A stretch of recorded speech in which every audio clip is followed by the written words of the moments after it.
नमस्कार दोस्तों, फिर से एक नए वीडियो में आप सभी को स्वागत है। भारत की ऐतिहासिक चंद्रयान 3 के सफलता के 3 हफ्ते भी नहीं हुए, अब भारत की नजरें चांद पर हटकर सूर्य पर आ चुका है। भारत ने आदित्य एल1 के साथ दूसरी उड़ान भरी है, वो भी बहुत कम समय में। तो आज इस वीडियो में हम आदित्य एल1 के बारे में कुछ महत्वपूर्ण बातें बताएंगे, तो दिल थाम कर बैठ जाइए पकौड़े और चाय के साथ। तो चलिए वीडियो शुरू करते हैं।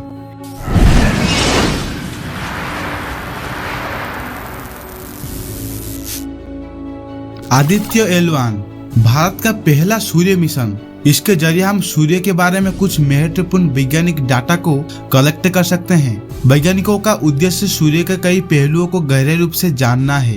भारतीय अंतरिक्ष अनुसंधान संगठन इसरो द्वारा आदित्य एल1 मिशन 2 सितंबर 2023 को सुबह 11:50 पे लॉन्च किया गया था। इस मिशन का मुख्य उद्देश्य सूर्य के भौतिकी गुणों का अध्ययन करना है, जिससे हम सूर्य के कार्य को और उसके तट पर होने वाले प्रभावों को बेहतर समझ सकें। यह मिशन भारतीय अंतरिक्ष अनुसंधान के लिए महत्वपूर्ण हो सकता है और वैज्ञानिकों को सूर्य के रहस्यमय दुनिया की और एक महत्वपूर्ण कदम बढ़ा सकते हैं। भारतीय अंतरिक्ष अनुसंधान संगठन इसरो ने अपने सूर्य मिशन को आदित्य का नाम दिया और इसका नाम सूर्य के कोर के ऊपर आधारित है। आदित्य हिंदू पौराणिक ग्रंथों में सूर्य देवता का नाम है और एल1 नाम इसीलिए रखा गया है क्योंकि ये अंतरिक्ष यान पृथ्वी से लगभग 15 लाख किलोमीटर एक खास स्थान पर होगा, जिसे लैग्रेंजियन पॉइंट कहा जाता है। सूर्य और पृथ्वी के बीच मिलने वाले लैग्रेंज पॉइंट कुल मिलाकर 5 है, जिन्हें L1, L2, L3, L4 और L5 के नाम से जाना जाता है। और पृथ्वी से लैग्रेंजियन पॉइंट L1 तक पहुंचने के लिए 4 महीने लगेंगे, यानी कि 127 दिन। लैग्रेंज पॉइंट का नाम जोसेफ लुइस लैग्रेंज नामक फ्रांसीसी मैथमेटिशियन नाम पे रखा गया था। लैग्रेंज पॉइंट अंतरिक्ष में ऐसा स्थान है जो 2 बड़े ग्रहों या आकर्षण करते पिंडों के बीच के ग्रेविटेशनल फोर्स के साथ मिलते हैं और संतुलन बनाते हैं। जैसे पृथ्वी और सूर्य या पृथ्वी और चंद्रमा के बीच इन पॉइंट पर सेंट्रीफ्यूगल फोर्स और ग्रेविटेशनल फोर्स का संतुलन होता है, जिसके कारण अंतरिक्ष यान उसके ऑर्बिटल मूवमेंट के लिए सही स्थिति में रह सकता है, बिना किसी इंजन या शक्ति के। तो अब दोस्तों थोड़ा सूर्य के बारे में बात करते हैं। सूर्य से पृथ्वी की दूरी लगभग 15 करोड़ किलोमीटर है और आदित्य एल1 से सूर्य की दूरी लगभग 14 करोड़ 75 लाख किलोमीटर की है और सूर्य का आयतन लगभग 13 लाख पृथ्वी जितने आयतन के बराबर है, यानी सूर्य बहुत बड़ा है। इसीलिए सूर्य का ग्रेविटेशनल फोर्स पूरे सोलर सिस्टम में घूमने वाले ग्रहों को अपनी अपनी स्थान पे बनाए रखता है। आओ गहराई से समझते हैं सूर्य के लेयर्स के बारे में।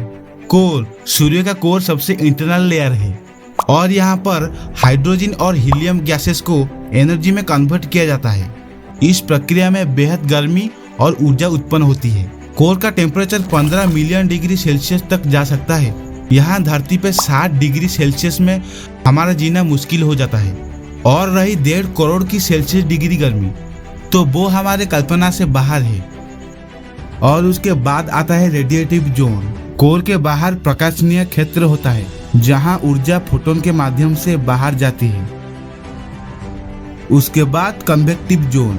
रेडिएटिव जोन के ऊपर कन्वेक्टिव जोन होता है, जिसमें हीट प्लाज्मा कन्वेक्शन स्थितियों में सरफेस की और ऊपर जाता है। उसके बाद आता है सन का सरफेस। Photosphere zone. सच तो यह है सन का कोई सरफेस नहीं होता जैसा धरती का सरफेस होता है, क्योंकि वहाँ सिर्फ प्लाज्मा और गर्म गैसेस मौजूद है। यहाँ पर टेम्परेचर है 5500 डिग्री सेल्सियस की। यहाँ पर टेम्परेचर भीतर की लेयर के मुकाबले बहुत ठंडा होता है।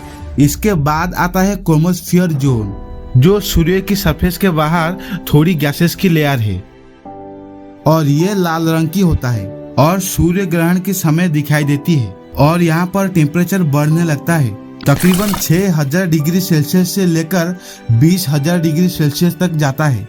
उसके बाद सबसे पतला लेयर और आखिरी लेयर, जिसे कोरोना कहा जाता है, ये लेयर बेहद गर्म प्लाज्मा से बनी होती है। यहाँ पर टेम्परेचर बढ़ जाता है 1 मिलियन डिग्री सेल्सियस से लेकर 3 मिलियन डिग्री सेल्सियस तक।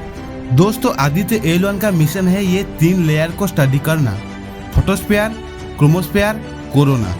इसके पहले हम जान लेते हैं कि सूर्य से क्या क्या चीज बाहर निकलती है। सूर्य से हीट और लाइट तो निकलती है, ये बात तो सब जानते हैं। और इसके अलावा सूर्य से हर प्रकार की इलेक्ट्रोमैग्नेटिक रेडिएशन निकलता है, जैसे कि visible light, ultraviolet radiation, infrared radiation, x ray and gamma rays, solar flares, radio waves, coronal mass ejection और सोलर विंड भी निकलते हैं। सोलर विंड एक बड़ा प्रवाह है चार्ज इलेक्ट्रॉन्स और प्रोटॉन्स का। जब सोलर विंड धरती के मैग्नेटिक फील्ड से टकराता है तब आकाश में रंगीन और चमकीला किरणों की उत्पत्ति होती है, जिन्हें ऑरोरा कहा जाता है। ये चमकीला प्रदर्शन स्वीडन, आइसलैंड, फिनलैंड के देशों में देखने को मिलता है। अब इन्हीं सब चीजों की गहराई से स्टडी और मेजर करने के लिए आदित्य L1 में 7 पेलोड लगे हैं। इनमें से 4 पेलोड सूर्य का निरीक्षण करेंगे, बाकी 3 पेलोड लैग्रेंज पॉइंट पर मेजरमेंट करेंगे। तो चले जानते हैं वो 7 पेलोड का नाम और उनके बारे में। वेल्क यानी विजिबल एमिशन लाइन कोरोनाग्राफ। इसका मुख्य कार्य है कोरोना और कोरोनल मास इजेक्शन की गतिशीलता की स्टडी करना। और दूसरा पेलोड है सूट यानी कि सोलर अल्ट्रावायलेट इमेजिंग टेलीस्कोप। ये सूरज के क्रोमास्फीयर का फोटो लेगा अल्ट्रावायलेट रेंज में। और तीसरा है सोलेक्स यानी कि solar low energy x ray spectrometer.